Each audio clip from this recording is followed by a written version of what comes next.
I've not seen such bravery.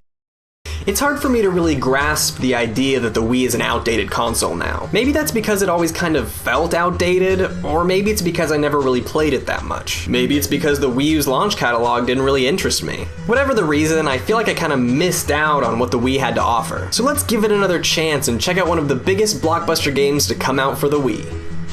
Escape from Bug Island.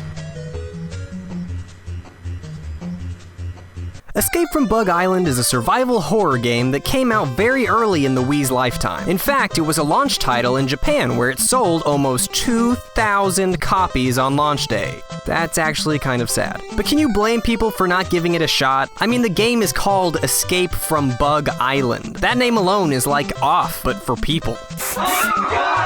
The opening cinematic shows off the game's main characters. There's the androgynous blonde guy, the guy who got lost on his way to the set of Happy Days, and girl. There are also numerous shots of an island and, you guessed it, bugs. So the first question I have is, why are these 3 people on an island with enormous bugs in the first place? Unfortunately, the intro doesn't tell us. In fact, all it really does is show us how incredibly awkward these people are. Well, it's not exactly my idea of paradise. What do you think, Ray? Huh?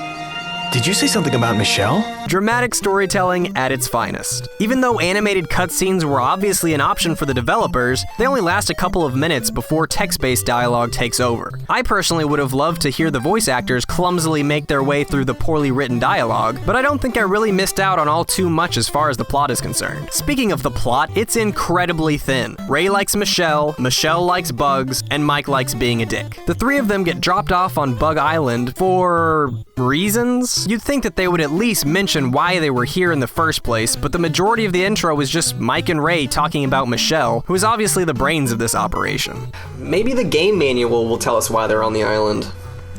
Oh, here we go. Ray is a freshman in college. Although he hasn't declared it yet, Ray has a big crush on his friend Michelle. He also loves to play baseball. Mike has been friends with Ray for a long time. A confident playboy, he's never hesitant to give Ray a hard time for being inexperienced in love. Hey. Michelle is a sophomore majoring in insect physiology. She has come to the island to work on a report for school. Let me get this straight. These 3 people are on an island inhabited by giant killer bugs because Michelle here needs to write a report for school. Not only that, but she is carrying a book that describes the entire island and the bugs on it. So what is the point in coming out here and risking your life in the first place? You're in college! By now you should know that textbook plus Wikipedia equals book report. And going to an island full of killer bugs with Fonzie and a guy too stupid to know not to wear shorts to fucking Bug Island equals death. You better get your shit together, Michelle, or you'll never become a famous insect physiologist like,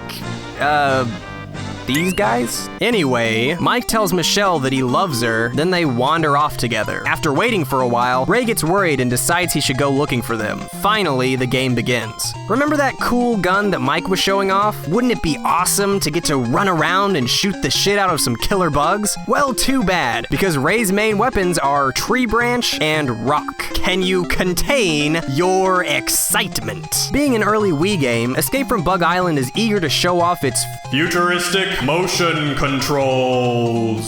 Swinging the Wiimote around for attacks is horrible, and the first-person aiming controls are incredibly difficult. But the worst part of the controls comes when bugs swarm you and you have to shake them off.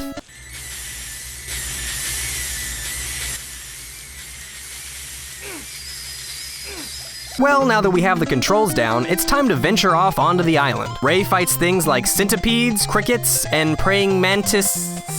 It's clear from the very opening stage of the game that Escape from Bug Island is not for the faint of heart. The combat is almost too intense. The entire game is presented in this really boring color palette of brown and green. There's nothing that brings any color to the game, and you're even encouraged to make it look even more bland by keeping your flashlight off, since it attracts less bugs. I can only assume that the abundance of fog and the encouragement to play in the dark is just an attempt to mask the horrible graphics. but it doesn't really help that much. From the very beginning, this game does its best to hold your hand like you're too stupid to play the game on your own. For an adventure game, there's really not much adventuring that goes on. For the most part, objectives come one at a time, and they will always flash obnoxiously on the minimap. You know, the more I think about it, the more I think that the game developers were actually trying to save the players from the horrible game they designed. Like they just wanted players to get it over with as quickly as possible. There's the low light and excessive fog, so the game is hard to see. The map is pretty much a GPS, which means you don't really have to explore the game very much, and most of the combat is optional. Usually it's possible to just run from point A to point B, and the enemies are just too slow to keep up. And really, unless killing bugs are part of the objective, there seems to be no point in killing them. They don't replenish health or anything. That job is left to items such as can of food. The only thing bugs drop are these little purple crystals, which must serve some kind of purpose, but I'm just not sure what that purpose is. By collecting purple fragments from defeated enemies, you could cause something good to happen. Throughout the game, Ray comes across a series of notes written by someone who had visited the island earlier. The purpose of these are to give you hints and tips, but they also chronicle this person's visit. These notes are probably my favorite part of the game just because of how ridiculous they are. There's a body in the woods. At first, we thought it was a moose. Then we saw the skull, and it was definitely human. This accurately displays the intelligence of anyone who would willingly go to a place called Bug Island. Ray eventually figures out that his group is not the only one on the island. Lynn and Harry are also on the island, and apparently they live in this little shack. Harry claims that he left a secret weapon in a bag somewhere, and he sends you to go find it. Turns out that the secret weapon is insecticide, which makes a lot of sense, but it really isn't all that exciting. During the few minutes that Ray is gone, Lynn and Harry leave their little shack and end up getting chased down by bugs. And then... what the fuck? Donkey Kong comes right the fuck out of nowhere, and Lynn reacts with... feelings. He's finally back to kick some tail. Obviously, it becomes Ray's job to fight off the giant ape.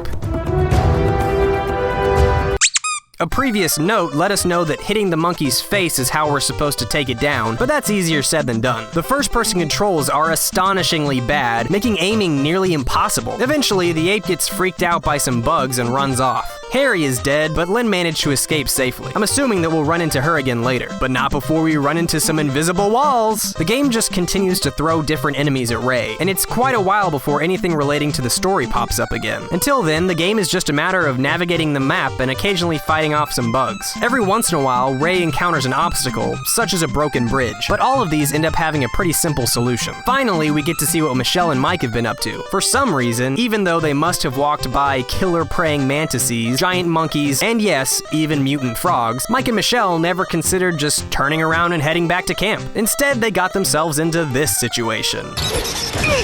Oh no, hold on, Mike. Michelle will save you.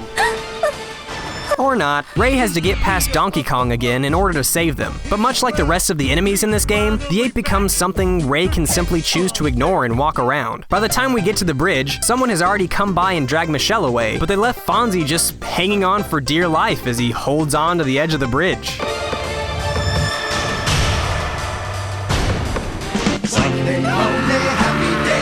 There's a cabin nearby, but Michelle is nowhere to be found. What Ray does encounter, though, are what a note describes as Amazonian lizard women. Something tells me they should have just stuck with the bug motif, because these are just ridiculous. And how does one fight off an army of Amazonian lizard women? Why, by hitting them in the face with bags of sand, of course. Oh hey, look at that, Lynn is still alive. She's saved by Robert, who is presumably the same guy who dragged Michelle away and left Mike to die a horrible death. After some more wandering around, not to mention finding Machete, Ray comes across Lynn and Robert, who both promptly die. If my math is correct, that leaves just Ray and Michelle, so I feel like we're probably getting pretty close to the end. These enemies just keep getting more and more ridiculous. In a series of caves, I came across these convulsing dog trolls, I don't fucking know. Just like the rest of the enemies, there's really no point in sticking around to fight them. Michelle is still alive, it seems, and it looks like she finally found a place where she can get some rest.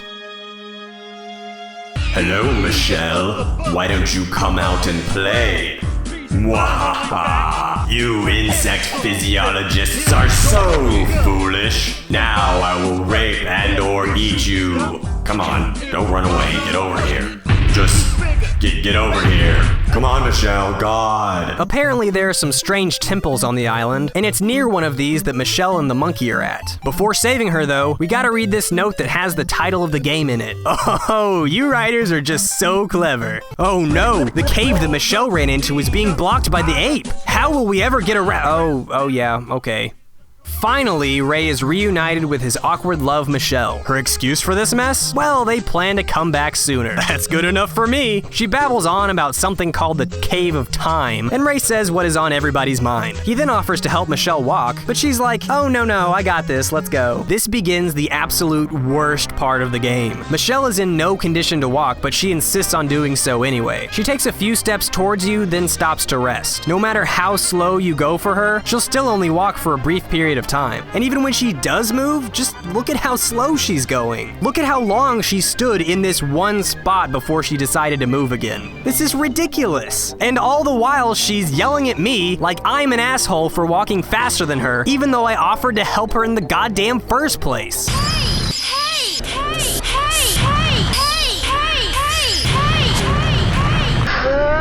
Finally, we reach the end of the cave, which Michelle likens to that of a black hole. I guess we can assume that this is the Cave of Time. Before we're able to get out of the cave though, some kind of tentacle monster grabs Michelle. I think we all know where this is going. Oh, well, that's fine too.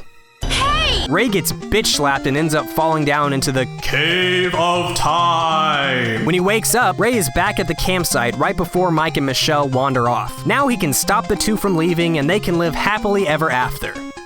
Or not. After all this crap, he just lets them go and says, this can't be happening again. So now I guess we're just supposed to play through the game again. I'm guessing that this time there's a way to save Mike and Michelle, and maybe even the other people on the island, but there's really no part of me that cares enough to find out. Well, there you have it. Escape from Bug Island. Bad controls, bad story, bad just about everything. I have a feeling that none of you out there were considering buying this in the first place, but in case you were, don't.